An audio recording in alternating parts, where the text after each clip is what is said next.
灣區隨時都會面對地震嘅災難，咁民眾喺應對停水停電嘅時候，應該儲存乜嘢嘅食物應急呢？馮佩華報道。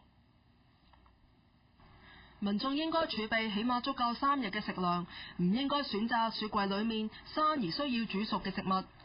最理想嘅應急食物要包括鹽分低嘅罐頭水果、罐頭湯、罐頭香腸、花生醬、果醬、餅乾、乾果、果仁、低脂奶、果汁。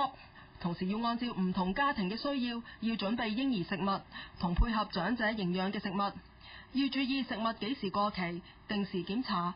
食物可以存放喺陰涼嘅地方或者防蟲嘅食物盒。停電嘅時候應該盡量關閉雪櫃，保持溫度。